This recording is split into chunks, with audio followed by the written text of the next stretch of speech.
అందరికీ నమస్కారం. Cube TV ప్రేక్షకులందరికీ శుభాదినాలు. నా పేరు భైరవదేవ శనిగల, ఆస్ట్రాలజీ, న్యూమరాలజీ అండ్ ఫార్మిస్ట్రీ. సో మనం జూలై మంత్ రాశి ఫలితాలను మనం చూసుకుంటున్నాం అనమాట.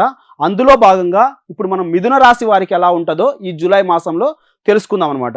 సో మిథున రాశి వారికి మనం చూసుకున్నట్లయితే, అంటే ఇప్పుడు మన గ్రహస్థితి మనం చూసుకున్నట్లయితే మిథున రాశి వారికి లగ్నంలో వచ్చేసి రవి శుక్రులు ఉన్నారు. ఈ నెల 16 వరకు రవి 16 వరకు ఉంటాడు, శుక్రుడు 15 వరకు ఉంటాడు అనమాట. అలాగే లాభంలో బుధుడు ఉన్నాడు, అలాగే 4వ స్థానంలో కేతు ఉన్నాడు. అలాగే ఇక్కడ చూసుకున్నట్లయితే 5, 6, 7, 8, 9వ స్థానంలో శనేశ్వరుడు ఉన్నాడు. శనేశ్వరుడు రెట్రోగ్రేడ్ అయి ఉన్నాడు అనమాట 9వ స్థానంలో. అలాగే ఇక్కడ చూసుకున్నట్లయితే 10వ స్థానంలో రాహు ఉన్నాడు. ఇక్కడ 11వ స్థానంలో మనకి ఏమొచ్చినాడు, చంద్రుడు, కుజుడు ఉన్నాడు అనమాట. కుజుడు ఈ 11వ స్థానంలో 13th వరకు ఉండి తర్వాత వచ్చేసి గురువుతో చేరబోతున్నారు వృషభంలోకి. ఇక్కడ మనకు వ్యయంలో వచ్చేసి గురువు ఉన్నాడు వ్యయంలో. సో ఇక్కడ ఇది మనకు ఈ ఈ మనకు జూలై మంత్లో మనకు వచ్చేసి మిథున రాశి వారికి గ్రహస్థితి అనమాట. సో ఈ గ్రహస్థితిని ఉపయోగించి వీళ్ళకి ఎలా ఉంటుంది, ఈ నెలలో వీళ్ళు ఎలాంటి ఫలితాలు, చెడు ఫలితాలను ఎలాంటి ఫలితాలను పొందుతారు, అలాగే వీళ్ళకి ఎలాంటి మంచి ఫలితాలు వస్తాయనేది మనం తెలుసుకుందాం. సో ఇక్కడ మనకు లగ్నంలో వచ్చేసి అంటే రాశిలో వచ్చేసి మనకు రవి శుక్రులు ఉన్నారనమాట. రవి శుక్రులు.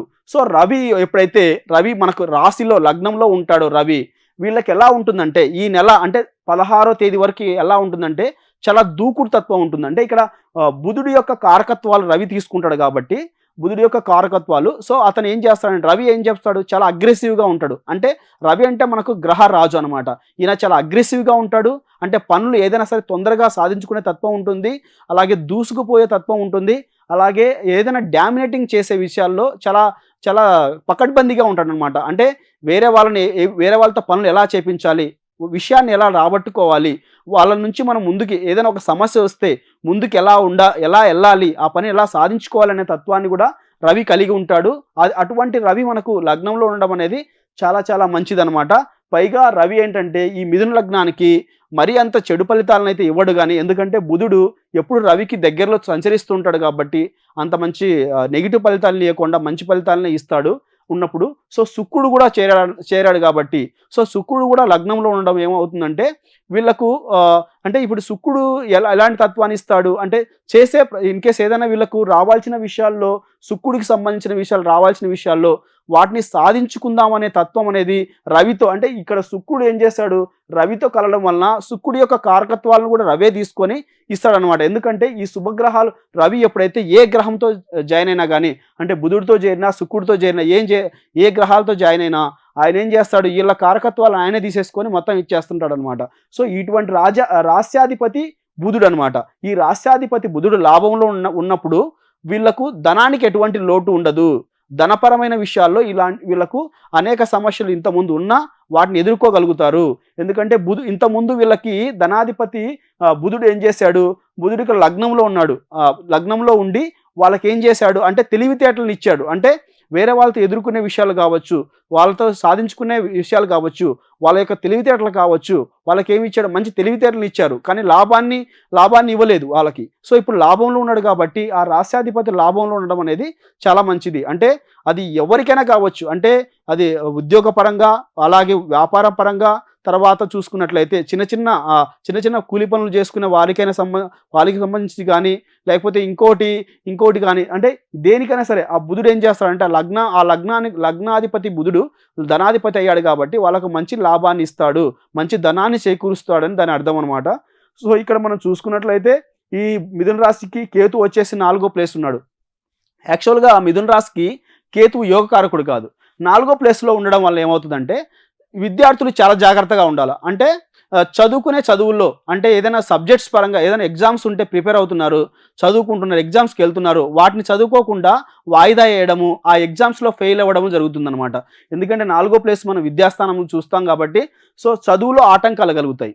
అలాగే మన ఈ 4వ ప్లేస్ని తల్లి స్థానం అని కూడా అంటాం కాబట్టి తల్లికి సంబంధించిన విషయాల్లో జాగ్రత్తగా ఉండాలి. ఎందుకంటే ఈ 4వ స్థానాన్ని కేతువు యోగకారకుడు కాదు. తల్లిదండ్రులకి అనారోగ్యం, అంటే తల్లికి అనారోగ్యం వచ్చే ఛాన్సెస్ ఉంటాయి.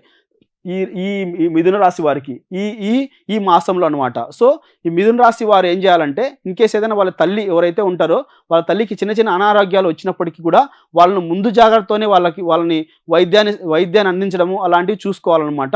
విద్యార్థులైతే చదువుకు సంబంధించిన విషయాల్లో జాగ్రత్తగా ఉండాలి. ఫెయిల్ అయ్యే ఛాన్సెస్ కనపడుతున్నాయి. ఎందుకంటే కేతువు ఎక్కడ ఉంటే అక్కడ ఆ స్థానాన్ని నాశనం చేసేస్తాడు కాబట్టి, సో తల్లిదండ్రులు కావచ్చు, తల్లిదండ్రులు బాగా చూసుకోవాలి. విద్యార్థులు బాగా ఉండాలి. అలాగే వ్యాపారస్తులు కూడా అంటే ఇచ్చేటప్పుడు వ్యాపారం చేసేటప్పుడు జాగ్రత్తగా చేసుకుంటూ ఉండాలి. కానీ ఇక్కడ లాభాధిపతి లాభంలో ఉన్నప్పటికీ కూడా ఇక్కడ మనం 4వ స్థానంలో కేతువు ఉన్నాడు కాబట్టి జాగ్రత్తగా ఉండాలన్నమాట. సో, అది 4వ స్థానం మనం చూసుకున్నట్లయితే ఇక్కడ శనేశ్వరుడు ఏం చేస్తున్నాడు, 9వ స్థానంలో రెట్రోగ్రేడ్‌లో అయి ఉన్నాడు. అంటే ఈ మిథున రాశి వారికి శనేశ్వరుడు చాలా మంచి యోగ స్థితిని ఇస్తాడు. కానీ రెట్రోగ్రేడ్‌లో ఉన్నాడు. ఇంతకుముందు మంచి స్థితిని ఇచ్చాడు. అంటే 9వ స్థానం మనం భాగ్యస్థానం అంటాం. మన మన ఫాదర్‌ని సూచించే స్థానం మనం 9వ స్థానం అంటాం.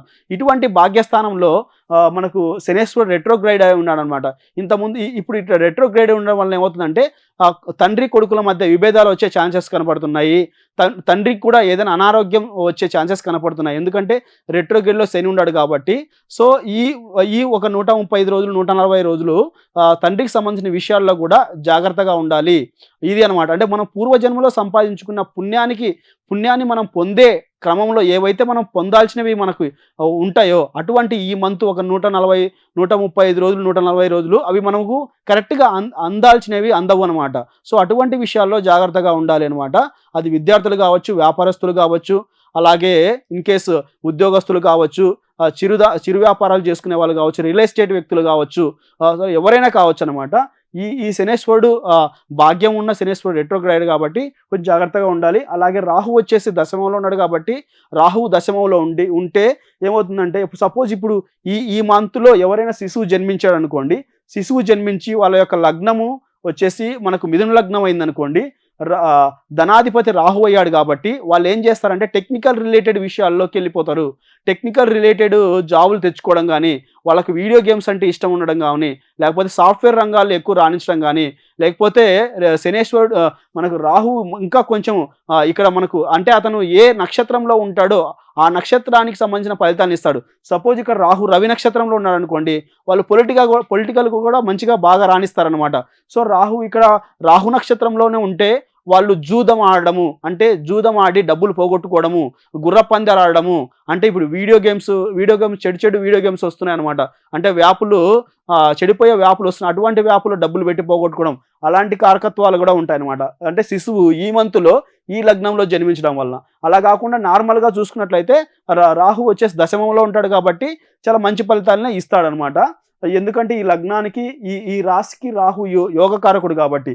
ఇక్కడ మనం చూసుకున్నట్లయితే లాభస్థానంలో చంద్రుడు ఉన్నాడు. అలాగే చంద్రుడు 2 డేస్కి ఒకసారి మారుతూ ఉంటాడు. సో, మన కుజుడు ఉన్నాడు. 13th వరకు కుజుడు ఉన్నాడు. కుజుడు లాభంలో ఉండడం అనేది చాలా మంచిది. ఎందుకంటే ఈ రాశి వారికి కుజుడు అంత యోగకారకుడు కాకపోయినప్పటికీ కానీ ఇక్కడ స్వక్షేత్రంలో ఉన్నాడు. అది మనం చూసుకోవాలన్నమాట. ఇక్కడ స్వక్షేత్రంలో ఉండడం వలన వీళ్ళకి రియల్ ఎస్టేట్లో అంటే భూములు బాగా ఉండడము, అంటే వీళ్ళ తల్లిదండ్రులకి సంబంధించిన ల్యాండ్ ఇష్యూస్ ఏవైనా ఉంటే అవి రిజాల్వ్ కావడము, ఆ ల్యాండ్కి సంబంధించిన విషయాలు అనేవి ముందుకు రావడము, అలాగే వీళ్ళకి ఏదైనా ఇంతకుముందు ఏదైనా అంటే హెల్త్ రిలేటెడ్ విషయాలు, అంటే హెల్త్ ఏదైనా బాగలేకపోతే ఈ మంత్లో 13th లోపు బాగోకపోవడం, అంటే ఇన్కేస్ ఆరోగ్యపరంగా ఏదన్నా ఇంతకు ముందంతా చాలా అనారోగ్యంగా ఉంటారు, డాక్టర్ని కలవాలి. 13th లోపు డాక్టర్ని కలిస్తే వాళ్ళకు ఉపశమనం లభిస్తుంది అనమాట.